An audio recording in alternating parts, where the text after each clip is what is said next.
Welcome back to Survival Saturday with Johnny Tiger on July 9, 2022.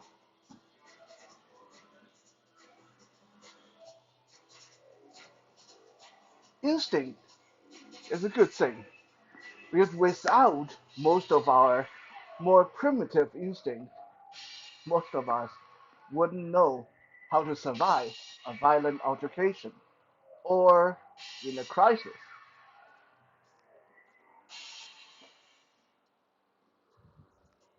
When we're teaching people how to defend themselves and do martial arts and fight, a lot of time we talk about muscle memory. You got to do something over and over and over. Literally, a single type of punch. You want to do it like 1,000 times, at least. So next time, when you actually need it, you don't have to think about it. You can be drunk, you can be stoned. Not that I promote drug use or alcohol, but just saying, you can be half asleep, but if you need that punch, it will come out without having to think about it. And that is part of tapping into your instinct. Your instinct will usually lead you to do the right thing, at least move the right way. A lot of time when we're training, we talk about, well, just listen to your body. If you do something that feels really uncomfortable or it's hurting, then follow your instinct. Don't do it. If you do something that makes sense to you, then keep working on it. However, it is just as important for us to remember that we are way beyond that point. I said it before, I'll say it again. As human beings, our most effective weapon is not our fist, it's not our leg, it's not our knee, it's not our elbow, it's not all these knives or guns on the wall. No, your best weapon is between your ear, which for most of us that means your brain. And what that means is there are times when your brain actually have to say, whoa, whoa, whoa, whoa, whoa, don't do that. Don't do that. Your brain needs to take charge because if you just follow your instinct and nothing else, then you fight like an animal. And as far as fighting like an animal goes, which it may sound really badass, it may sound like you are a berserker, but you know what? Berserkers are gone. They never made it that far in human history. Why? Because in the end, the guy with the cool head is going to win. You can go berserk as much as you want. The guy with the cool head is going to find a way to kick your ass. So it is with that. Today I'm going to talk about 5 instinctual things that if you are serious about your self-defense, if you're serious about becoming a good martial artist, a good combatant, a good fighter, whatever you want to call it, the 5 instinctual movements that you want to overcome. Very, very vital. How you go about overcoming them is take a lot of discipline, take a lot of practice. For the most part, you have to condition your body, that's part of it. But you have to spar, you have to drill, you have to look for these flaws in yourself, catch yourself doing these things, and you will. Because even for me, I've been playing this game for about 13 years, and I still find that time when I'm caught unaware, at the wrong time, at the wrong place, and I still make these mistakes. I still do these instinctual movements that I'm not supposed to do. Also, very important. The reason I want to go into this because this can be a double-edged sword. as well. Because once you understand the 5 instinctual movements that you should not do, you will also gradually, hopefully, gradually, you'll come to be able to spot them in other people. And this will be to your advantage because you will know what to do in a sparring session, in a fight, in a street fight, or whatever. You'll know how to set people up so you can have the most advantageous position by exploiting these instinctual movements. Almost like playing a chess game. If I do this, I know there's a 90% of a chance that guy's going to do that, so I can have something ready over there. So when he does that, I do something else, etc., etc.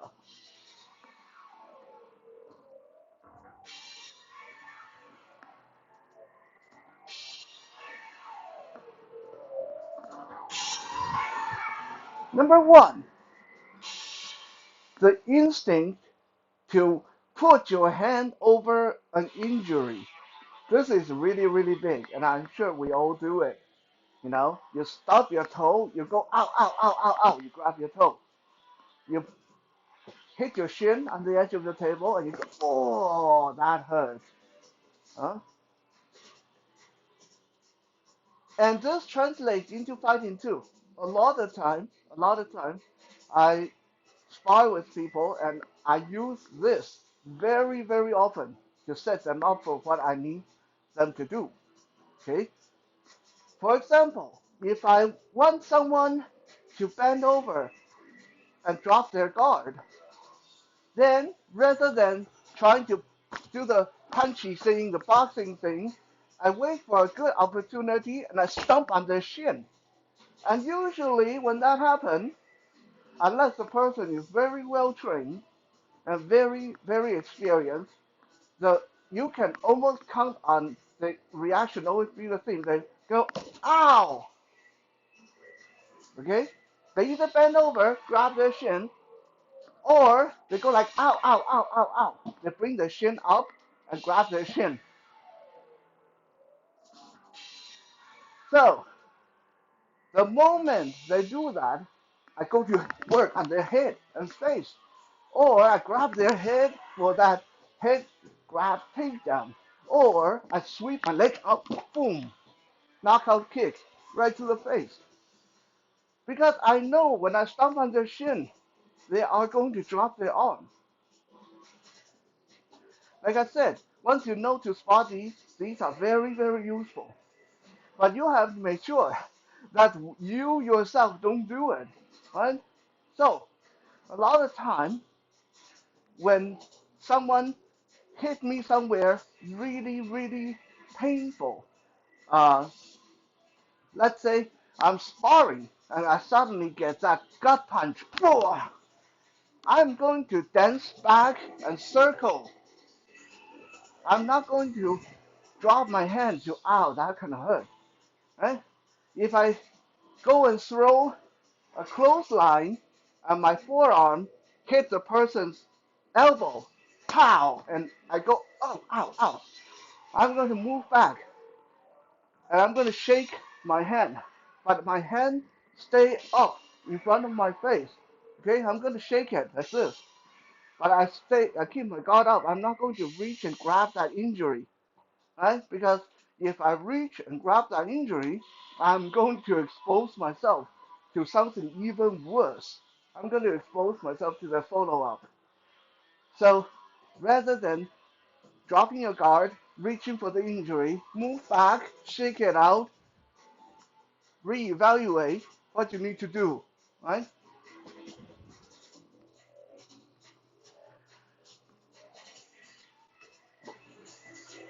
Number two, somewhat related, uh, is the tendency to curl up, especially when you get nailed in the groin, when you get kicked in the groin, when you get kicked in the belly. Sometimes you get nailed by those big, powerful front kick in the belly, and there's a very, very strong instinct to oh, bend over and curl up. Don't do that, right? That's another thing that you really need to fight because that's when knockouts happen. When people do that and you bend over, your face is right in the range of their knees, and the back of your neck come right in the range of their elbow. So again, if I'm sparring or fighting and I get that low line attack, big attack to the guts or to the groin, I'm going to, rather than curl up, I'm going to move back and just keep a very strong defensive stance. I'm going to stay here very static. It's not ideal, but yeah, you are hurting, right?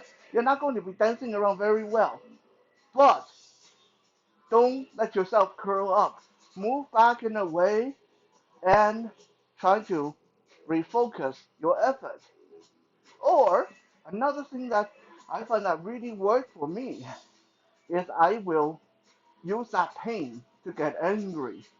That worked really well. So if someone nailed me with a hard shot to the stomach or kicked me in the groin, I would just push forward and take them down and try to focus my brain on paying back the pain they just caused me rather than letting myself curl up.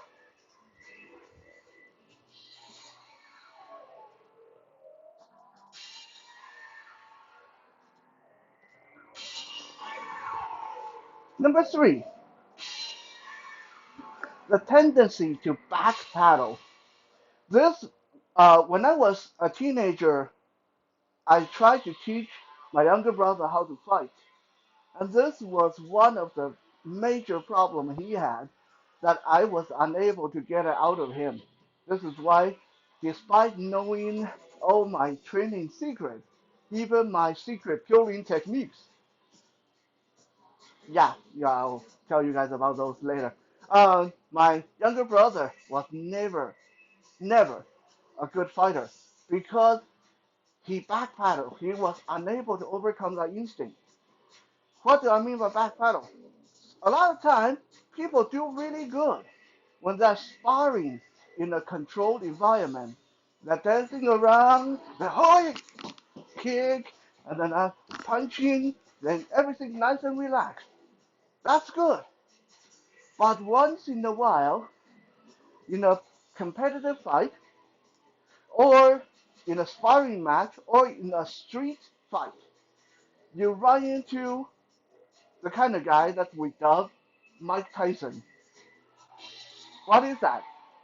These guys, they don't waste time dancing around. They don't waste time going to the fight stand. Right? As soon as you're ready, well, sometimes even before you're ready, they rush in. Bam, bam, bam, bam, bam, bam, bam, bam, bam, bam. Yeah? They're very angry. They come in, they're wailing on you. The fists just go everywhere. The elbows and knees everywhere. And at that moment, you will have a very strong instinct, tendency to tell you to go back away, to tell you to back away. And that's a big no-no. Because if you start backing away, you're playing their game. The moment you do that, within a few seconds, you're going to find yourself pressed up against the wall. And they're still pummeling the hell out of you. Right? So rather than backing away when an angry, violent attack is coming at you like crazy, buckle down, okay? Be like, um, be like the grass in the storm. Okay, that I'm going very zen. I'm going into my kung fu uh, analogy here. Okay, be like that grass in the storm. Don't be a tree because if you stand nice and tall like a tree, he's going to chop you down, right? Just stay where you are and move, little movement. Here, here, down, leaning back a little bit, stepping around him, right? Flow around that anger, flow around all that violent incoming energy Don't let it push you back, because, like I said, you obey your instinct and step back, you are going to get cornered. Okay, stay where you are and try to move around them. It's not that hard because all the momentum forward.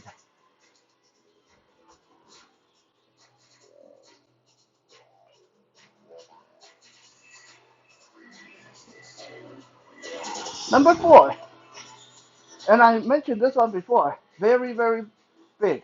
When you are falling down, you always have the instinct to reach, put your hand on the ground. Okay, that's something you always have to fight. You have to train yourself not to do that. Okay, because the moment you reach for that ground, you're going to break your wrist, break your elbow, break your finger, and the moment if you have your hand on the ground while you're in a fight, that's an open invitation for the person to stomp on your fingers while your hand on the ground. So when you're fighting, your hand should almost never touch the ground. If you're fighting, roll, slap the ground, break fall, we talked about before, come back up, continue to fight. Okay? Don't reach for that ground with your hand, even though your body, your brain, your instinct screaming at you to brace yourself. Okay? No, don't do that. You'll hurt your arm.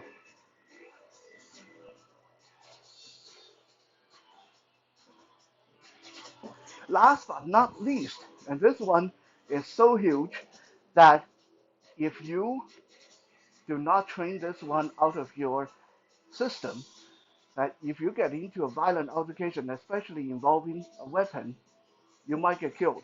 Okay? This is the instinct to turn away from danger. Right? That sounds like a good idea, right? Turn away from danger. Yeah, run away. But this instinct is so strong that sometimes people turn away at the wrong time. I'm not even kidding you guys. I have been in sparring matches before using knife, and the moment I get a good grasp on my opponent and start stabbing with a knife, my partner or opponent go like this, they grab their head and they try to tuck in and turn around. And I'm like, you're kidding me. I'm stabbing you with a knife. You're turning your back on me. What's that going to do?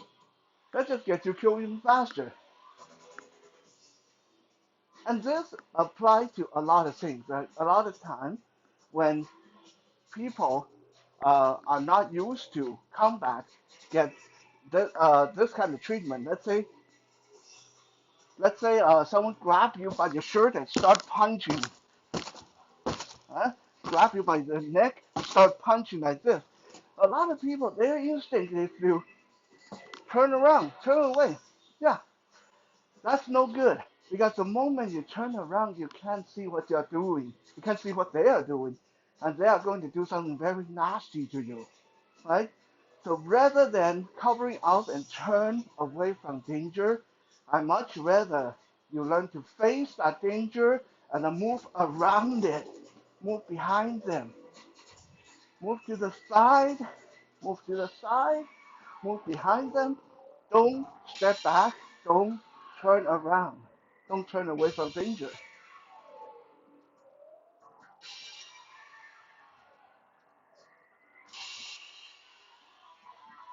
There's so much more that these little idiosyncrasy that happen when people are fighting or being threatened, and it takes years and years. And like I said, even after 30 years, sometimes I still catch myself doing some of these things. So it's a work in progress. But anyway, now you guys know what I know. And I hope you guys have a good rest of the day, and we'll be back again tomorrow for some Sausage Sunday.